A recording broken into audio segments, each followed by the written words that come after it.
நம்ம இடத்துக்கு பிரம்மாவுடைய மகன் நாரத மகரிஷி வந்திருக்கிறார். எதுக்கு கூப்பிட்டா? எதுக்கு கூப்பிட்டா? சாமியார் வந்திருக்காரு சொல்லுங்க. சாமியார் வந்திருக்காங்க. ஏன் மறைச்சிட்டு போய் சாமியார் வந்திருக்காரு? எந்த சாமி? பிள்ளையத்தை இந்த பக்கம் விடுங்கடா, பாத்துக்கிறதுனால விட மாட்டீங்க. அங்கட்டே ஊட்டி தள்ளி பாட்டீங்களா? எந்த சாமி? பார்க்கத்தான் முடியும். எந்த சாமி வந்திருக்காரு? எனக்கு பேசக்கூடாது, அவங்களுக்காக பேசணும். நாரதர் வந்திருக்காரு. நாரதர் வந்திருக்காரு. எங்க அவர்? ஏதோ இருக்காரு. வரவேண்டும் சுவாமி, வரவேண்டும். தலைமாத்தவ புதல்வா வருகவே உந்தன் ஆத்மத்தினால் பணிந்தே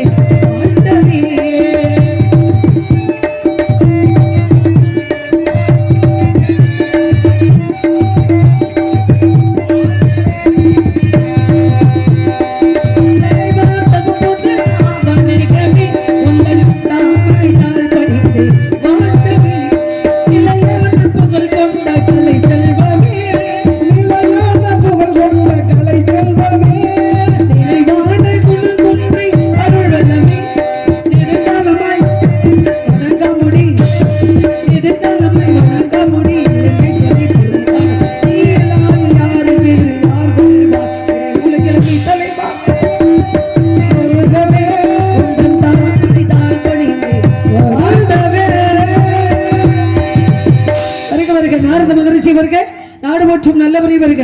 முக்காலங்கள் உணரக்கூடிய தவறிசி அவர்கள் நாட்டிற்கும் நாட்டு மக்களுக்கும் சான்றோர்களுக்கும் நல்ல ஆசை கூற வேண்டும். அடியாலை நாடி வந்த காரணம் விவரமாக எடுத்து கூறுங்கள். வாங்க வேண்டும் தாயே. ஆமா, உங்கள் இருவருக்கும் வேண்ட வேண்டும். சாமி உனக்கு வேணும்டா கேளு. அப்போ நல்லா பார்த்து இங்க வாமா. இந்த பக்கம் விடுங்க ஐயா. இங்க கொடுமா. இந்த கையில என்னமோ இந்த கழட்டிடவா. தொட வேணாமா? ஏப்பா எவ்வளவு நாள் தான் இந்த ஆசை உனக்கு? ஏன் இந்த கையை தொடணும்னு? இல்லப்பா, பளபளன்னு தெரியுதே, அங்க இருந்து பார்க்கும்போது தெரியலடா. நாளையில இருந்து நான் ஆல்ரவுண்டுக்கு போயிருந்தா நீ கூட பப்புனுக்கு வாங்க. நல்லா இருப்பேன். இப்படி கூட பிடிச்சு கையை பிடிச்சிட்டு போங்க. சாமி கையை சாமி எனக்கு கொஞ்சம் பொடித்தான். பொடி புள்ளங்கிறத காமிச்சு பத்தியா? ஏமா அவன்கிட்ட இருக்குமா? அவன் எல்லா விஷயத்திலையும் தலையிடுறான். கொடுத்துக்கிறேன்.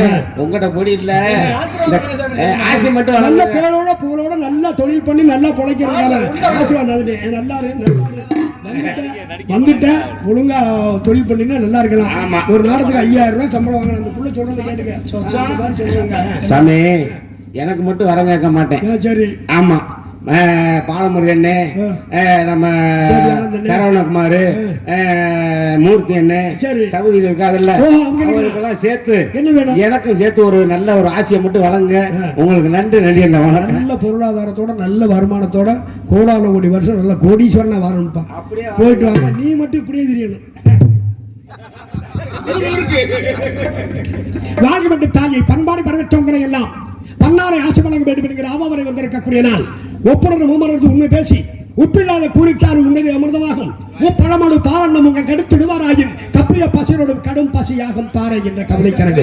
அடியடி இந்த இடத்திற்கு வந்தாலும் நீயும் உமது தமையனும் உமது தோழியரும் தன்னடக்கத்தோடு பாடி ஆடி வரவேற்றவங்களை எல்லாம் பார்த்தால் பன்னார் ஆசை வழங்க வேண்டும் என்கிற காரணத்தாலே உன்னை பார்க்கிற பொழுது அந்த தெய்வத்தை அந்த கடவுளை பார்த்தது ஓர நினைத்து என்ன எப்படி வாழ்த்த போகிறேன் தெரியுமா? நான் கடவுளை கண்டே வள்ளி வடிவிலே அதன் கருணையை கண்டேன் மழலை மொழியிலே மழலை மொழியிலே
பொன்மொழியாம் தமிழ் என்று சொல்லக்கூடிய இனிமையான அமுதத்தை ஊட்டி என் புலன் மகிழ இன்பமான கீதங்களை பாடி பண்பாக வரமந்து அன்பாக வரவிட்டாரனங்கே நீ பக்திக்கு மெச்சி என் திருகனை சுற்றி என் வாழ்த்துகிறேன் என்றுமே குன்றத்தில் இட்டு வழக்கு ஒளியாய் அந்த குமர கடவுள் துறையுடன் கோடார கோடி பக்தர்கள் கொண்டாடி ஒரு கற்ப கோடி காலங்கள் வாழ்க வாழ்க என்று உளமாற வாத்திட்டு என் மனசார உனக்கு ஒரு சிலைங்களை கேட்கலாம் நினைக்கிறேன். அப்படி நான் கேட்கக்கூடிய கேள்விகளுக்கு பதில்களை தருவாயா தாயே? சுவாமி, நல்லாரை காண்பது நன்றே, நலமிக்கு நல்லார் சொல் கேட்பது நன்றே, நல்லார் குணங்களை உரைப்பது நன்று, அவரோடு சேர்ந்து இணங்கி இருப்பது நன்று அப்படின்னாங்க. பெரியவரோட துணை கொள்ளணும் அப்படின்னாங்க. பெரியவர் செய்தால் பெருமாள் செஞ்சதுக்கு சமம் அப்படிலாம் சொன்னாங்க. குழந்தையை கண்டேன், கடவுளை கண்டேன் குழந்தை வடிவிலே. அருமையான அற்புதமான ஒரு வரி, நல்ல பாடல். ஏன்னா அன்றைக்கு கண்டிப்பாக மனிதன் என்ற பட்டம் மனிதனுக்கு உண்டு, தெய்வம் என்ற பட்டம் மனிதனுக்கு உண்டு, அதே சமயத்தில் மிருகத்துக்கும் உண்டு. ஏன்னா இந்த இடத்துல நீங்க வந்திருக்கிறீங்க, மனிதரில் மனிதர் உண்டு, மனிதரில் மாணிக்கம் உண்டு. மனிதரில் தெய்வமா வந்தவர் யாருன்னா ஸ்ரீ ராமபிரானாக வந்தாரு. அதே சமயத்துல இந்த ராமபிரான் இன்னொரு அவதாரம் எடுத்தாரு அப்படின்னா அவர் தான் கிருஷ்ணாவதாரம் எடுத்தாரு. கிருஷ்ணாவதாரம் எடுத்து என்ன செஞ்சாரு? அன்னைக்கு தன்னுடைய தாய் கேட்கிறா, யாரு?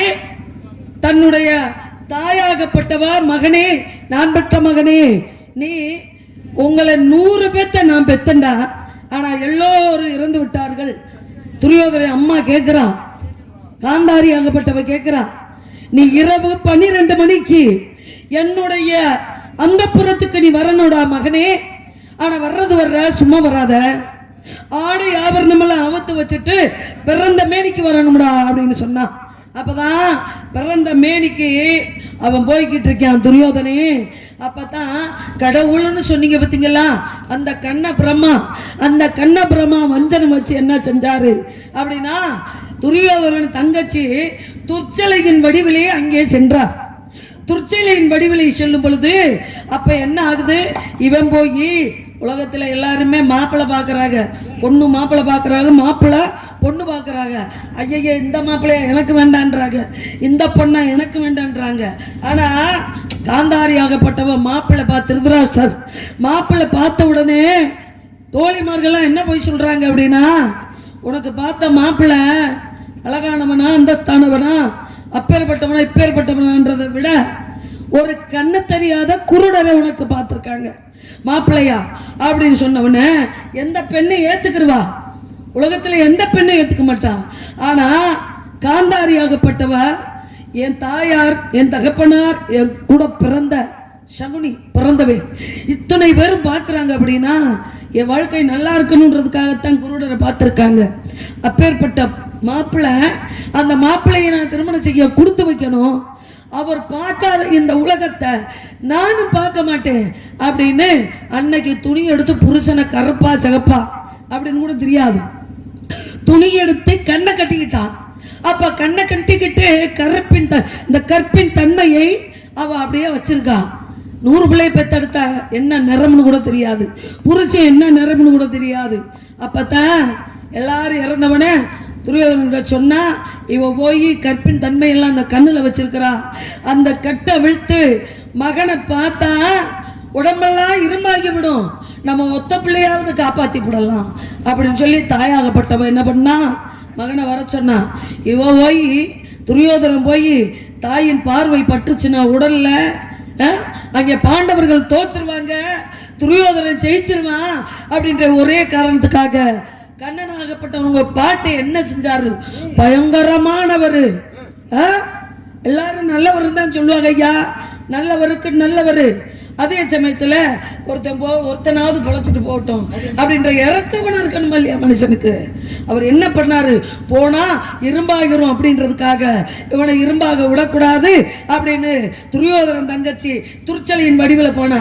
அப்பதான் ஆக நம்ம தங்கச்சி எழுத்தாப்புல வராளே அப்படின்னு என்ன பண்ணா, தன்னுடைய பிறந்த மேனிக்கு போன அண்ணே வாழை இலையை எடுத்து இடுப்புல கட்டிக்கிட்டான். கட்டினா என்ன ஆச்சு அப்படின்னா, விடிஞ்சால் அங்கே போர் நடக்குது. யாராருக்கு போர் அப்படின்னா, பீமன் கதாயுதம், அதே சமயத்துல துரியோதரை கதாயுதம், 2 பேருக்கு போர் நடக்குது. கடைசியில என்ன ஆச்சு அப்படின்னா, 1000 அடி அடிக்கிறான் துரியோதரன் மேல. பீமனாகப்பட்டவன் உடல் சாயவில்லை. அதே சமயத்துல கண்ணை ஒழிஞ்சுக்கிட்டு இருந்து சொன்னாரு, டே மாப்பிள்ள ஆட்ரா ஆட்ரா அப்படின்னு தொடைய தட்டி சொன்னாரு. அப்ப என்ன ஆகுது? என்ன 1000 அடி தலையில அடிக்கிறேன் துரியோதரன், சாக மாட்டேங்கிறேன், காலில் அடிக்கிறேன், சாக மாட்டேங்கிறேன். நம்ம மாமா கண்ணபுரம் ஒளிஞ்சிருந்து நம்ம கிட்ட சொல்றாரு, தொடையில தட்டி அடிக்க சொல்றாரு, அட்ரா மாப்பிள்ள அப்படின்னு சொல்றாரு. அப்படின்னு உற்று நோக்குனா பீமனாகப்பட்டவன். அப்பதான் மாமா தொடையில அடிக்க சொல்றாரு. அப்ப வாழை இலை எடுத்து கட்டிக்கிட்டதுனால உள்ளந்தலையிலிருந்து உச்சங்கால் வரைக்கும் இரும்பாக மாறிச்சு. தாயுடைய பார்வைப்பட்டு தொடைப்பகுதியை தவிர அதனால தொடையில் அடிக்க சொல்றான்னு ஒரே அடி அடிச்சான். விழுந்தான் துரியோதனே. அது மாதிரி ஒத்த பிள்ளை காந்தாரி யாரு? தங்கச்சி முறை தானே வேணும். குந்தி எப்படி தங்கச்சியோ அதே மாதிரி காந்தாரியும் தங்கச்சி தானே. ஒரு தங்கச்சி பிள்ளைய கொல்றதுக்கு துணை பகலம் அவங்க பாட்டேன். இதுக்கு என்ன காரணம் அப்படின்றது முழுமையான படிச்சிருந்தா நீங்க கெட்டிக்கார சாமியாரு எட்டி பிடிச்சி புள்ளி வச்சிருக்கேன். எட்டி பிடிச்சி பேசுங்க பார்ப்போம். கேளுங்கள் தரப்படும், தட்டுங்கள் திறக்கப்படும், தேடுங்கள் கொடுக்கப்படும். கேட்கக்கூடிய கேள்விகளை கேளுங்க, பதில் சொல்றேன். தெரியாதது பெரியவங்க நீங்க, உங்ககிட்ட நான் தெரிஞ்சுக்கிறேன். என்ன கேள்வி கேட்க போறீங்க கேளுங்க. அதான் சொன்னேன், காட்டுனா வேளாங்கண்ணி மானம் போச்சு, காட்டாட்டா பிராணம் போச்சு. காட்டுனா அன்னைக்கு காட்டு இருந்தான்னா மானம் போயிருக்கும், ஆனா காட்டாதனால அவனுடைய பிராணம் போச்சு.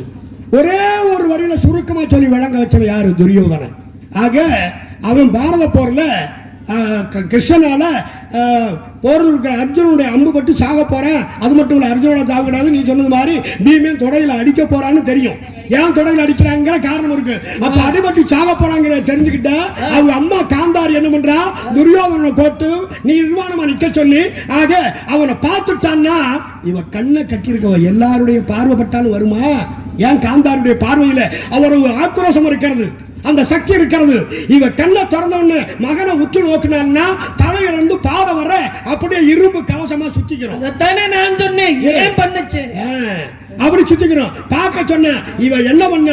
வெக்கப்பட்டு வாழலைய மறைச்சதுனால அன்னைக்கு அடிபட்டு செத்தான். இப்ப நீ பேசுனது உயிர் பெருசா மானம் பெருசான்னா இந்த உலகத்துல உயிர் தாண்டா பெருசு அப்படின்னு சொல்லல, மானம் தாண்டா பெருசு அப்படின்னா. மானத்துக்காக வாழ்ந்தவன் எல்லாம் அல்ல அந்த துரியோதனை. அவனை ஏன் கிருஷ்ணர் கொண்டான்னு சொன்ன. இப்ப எல்லாரும் பேசுற விஷயம். ஆக பெண்ணால நடந்தது ராமாயணம், மண்ணால வந்தது மகாபாரதம். இந்த மண்ணு யாருக்கு சொந்தம்? யாருக்கு சொந்தம்? எங்க நீங்க சொல்லுங்க. பேசுறீங்க உங்களுக்கு தெரியாதா? துரியோதனுக்கு சொந்தமா? ஒவ்வொரு இடத்துல பஞ்ச பாண்டவர்களுக்கு சொந்தமா? நீங்க இப்ப நீங்க சொல்லி இருக்கிறீங்க, உங்கள்கிட்ட நான் கேட்கிறேன். இப்ப மண்ணால வந்தது மகாபாரதம், பெண்ணால வந்தது ராமாயணம். இந்த சொத்துடையது யாருக்கு உரிமைப்பட்டது? பஞ்ச பாண்டவர்களுக்கா இல்ல கௌரவர்களுக்கா? ஒவ்வொரு நேரத்திலும் பெண்கள் மகாபாரதம் நிறைய தவறு பண்ணிருக்கீங்க. யாரு? ரெண்டு பேர் இல்ல, யாரு பண்ணிருக்கா? ஒவ்வொருத்தர் முதல்ல கங்காதேவி தவறு பண்ணிருக்கா. எப்படி? யாரு? எப்படி? ரெண்டாவது யாரு? மச்சகந்தி அப்படிங்கிற பெண்ணு தவறு பண்ணிருக்கா. ஒரு மூணாவது அம்பிகை அம்பாலிகை அப்படிங்கிறவ தவறு பண்ணிருக்கா. சொல்லி வாங்க. அப்புறம் இருக்கு காந்தாரி தவறு பண்ணிருக்கா. அடுத்து குந்தி தேவி தவறு பண்ணிருக்கா. சொல்லுங்க, ஒவ்வொருத்தரும் தவறு பண்ணிருக்கீங்க. சொல்லுங்க. சொல்றேன், அடிக்கிட்டே போறீங்க. சொல்றமா? கங்காதேவி தவறு பண்ணான்னு சொன்னேன். என்ன தவறு பண்ணா? இப்ப சொல்றேன், சொல்லுங்க. ஆக இந்த நாட்டு அரசன் சந்தன மகாராஜே அம்மா காட்டுக்கு வேட்டைக்கு போறேன். போனாரு. வேட்டைக்கு போன கங்காதேவியை பார்த்துட்டேன். பார்த்தாரு. பார்க்க கல்யாணம் பண்ற வயசு. பார்த்த உடனே அம்மா நான் உன்னை விரும்புறேன்னாரு. சரி. யாரு? சந்தன மகாராஜ் சொல்றாரு. அந்த அம்மா என்ன சொன்னாங்க? ஒண்ணும் சொல்லல. என்னை விரும்புற சரி, நான் உங்களை கல்யாணம் பண்ணிக்கிறேன். ஆனா நம்ம ரெண்டு பேருக்குள்ள ஒரு ஒப்பந்தம். என்ன ஒப்பந்தம்? நான் உங்களை கல்யாணம் பண்ணிக்கிட்டா நீங்க எனக்கு புருஷனா வந்தா நான் என்ன தவறு பண்ணாலும் என்ன ஏன்னு கேட்க கூடாது. சரி. யாரு போடுறா சட்டம் போடுறா? கங்காதேவி. கங்காதேவி இவர் ஒத்துக்கிட்டாரு. சரி. என்ன பெரிய உலகத்துல தாலி கட்டின பொண்டாட்டி என்ன உலகத்துல தவறு பண்ண போறான்னு சரின்னு சொல்லிட்டாரு. ரெண்டு பேருக்கும் கல்யாணம் முடிச்சு யாருக்கு? கங்காதேவிக்கும். இருக்கட்டும் இருக்கட்டும் சந்தனம். அப்ப என்ன போயிட்டு வந்த நேரம் அப்ப என்ன பண்ணாரு? அந்த ஒப்பந்தத்தோட இவ கல்யாணம் பண்ணிட்டா என்ன சொல்ல போறா, என்ன தவறு பண்ணி போறான்னு நினைச்சிட்டாரு. அப்படி நினைச்ச உடனே சரிமான்ட்டாரு. கல்யாணம் பண்ணி 8 புள்ள பெத்தா. 7 புள்ள பெத்தா. 8 புள்ள. 8 புள்ள பெத்தா. 8 புள்ளையில 7 புள்ளைய கொண்டு கங்கையில விட்டா. 8வது புள்ளைய விட போறப்பதான் கோபம் வருது. யாருக்கு? சந்தன மகாராஜனுக்கு. ஏமா நீ பெண்ணா பேயா? எமனுக்கு 7 புள்ள கொடுத்தாலும் உயிரோட ஒரு புள்ள கொடுக்க மாட்டா பெத்த தாயி. நீ ஒரு தாயி. இப்பேற்பட்ட நீ 7 புள்ளைய கொண்டு ஆத்துல விட்டுட்டு 8வது புள்ளைய விட போறேன்னு சொன்ன உடனே அவளுக்கு கோவம் வந்துச்சு. உங்களுக்கு நான் என்ன சொன்னேன்? உங்களுக்கு கொஞ்சமாவது புத்தி இருக்கா? உங்களுக்கு புத்தி இருக்கா? நீங்க சுய நினைவுல பேசுறீங்களா? யாரமா பேசுற? உங்கள்ட்ட பேசிக்கிட்டு இருக்கேன். என்ன இப்படி பேசுற நீ? நான் என்ன என்ன இப்படி கேட்டேன்? பேசுற நீ? ஆசைப்பட்டது யாரு? யாரு? ஆசைப்பட்டது நீங்களா நானா? சந்தன மகாராஜா. நீங்களா நானா? நான் தான். ஆசைப்பட்டது நீங்க தானே? நான் இல்ல சந்தன மகாராஜா. அவளைத்தான் சொல்றேன். அப்படி பேசு. அப்ப ஆசைப்பட்டார்ல, ஆ. பட்டது பெண்ணத்தானே.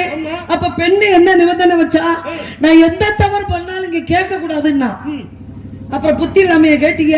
அறிவு இருக்க. நான் சொல்றேன், இந்த மாதிரி கொல்லாம இருக்கிறேன். அது ஏன் விருப்பம்? நீங்க என்னைக்கு எதிர்த்து என்ன பேசுறீங்களோ அன்னைக்கு உங்களை விட்டு நான் இருமா, இருமா. போயிருவேன் அப்படின்னு இருமா. சொல்லுவேன். கங்காதேவி இருமா. அந்த புள்ள பிறந்தது கங்காதேவி மட்டும் பெத்தாரா இல்ல சந்தன மகாராஜா கூடி பெத்தாரா? அந்த புள்ளைகளை பங்கு இருக்கா இல்ல அவ இஷ்டத்துக்கு செய்யறதுக்கு? பங்கு அந்த அப்ப பங்கு இருக்குல்ல? அப்ப அவ பங்கு பெற்ற இவ புருஷனுக்கு என்னுடைய அனுமதி இல்லாம எப்படி புருஷனை புள்ளைய கொள்ளுவா? உங்களை எப்படி ஏத்துக்க முடியும்? உங்களை மாதிரி ஆண்கள் பொண்டாட்டி எதை கேட்டாலும் தாரேன், எதை கேட்டாலும் தந்துடுறேன்.